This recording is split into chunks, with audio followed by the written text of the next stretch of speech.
Layout optimization using transparency.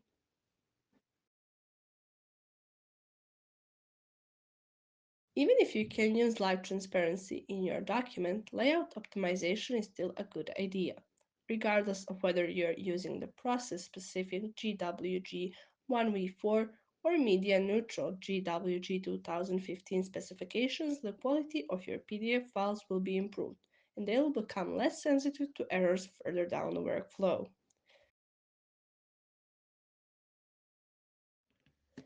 Number 1.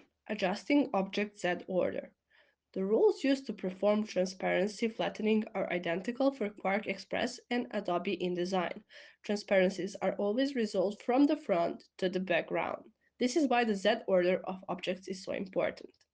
To avoid unnecessary transformations, opaque or non-transparent objects should always be placed on top of or in front of transparent objects, like in the example here. The use of layers can be useful to separate objects and to make sure the Z order of all objects is correct. Drop shadow and text frames. A typical layout challenge is to have an anchored image and text with a drop shadow in a text frame. To optimize this scenario, the GWG advises building a sandwich. At the bottom of the stacking order, in the back of the document is an empty frame that has a drop shadow applied to it. The next layer in the stacking order contains the text, and the top layer in the stacking order contains the image frame with the placed image. The end result of this optimization is identical to the non-optimized scenario, but when transparency flattening is now applied, the text is not converted to outlines or rastered into an image, and you end with a higher quality PDF file. Number 2. Avoid overlapping frames. In many cases, the transparency flattening process isn't triggered by content itself, but by the frame containing that content. As soon as a frame overlaps a transparent object, it's possible that the object is flattened, even if the content itself does not overlap anything else. To avoid this, avoid overlapping frames as much as possible and make frames as small as possible. This is an example with frames overlapping or an unoptimized version.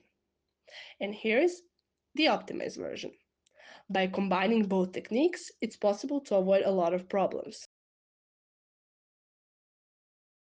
Number 3. Transparency and color management. With the use of live transparency, you introduce an extra complexity level regarding color management. Different objects using different color spaces can also have a range of transparency effects applied. Of course, the goal is to have a predictable result. A typical example is having an RGB image that overlaps with a CMYK drop shadow. What happens with the parts of those two objects that overlap? Will the result be RGB or CMYK? That decision is controlled by the transparency blend space. In InDesign, the selector transparency blend space influences the whole page. In InDesign, you can set the transparency blend space by using the menu Item, Edit, then selecting Transparency Blend Space. Transparency Blend Space in Quark Express only has an effect on those objects that are part of that particular transparency group and is determined by the PDF output style. Even if you don't use transparency flattening and you export to a PDF version 1.4 or higher, setting the transparency blend space correctly is still important as the document may go through transparency flattening or color conversion later down the workflow.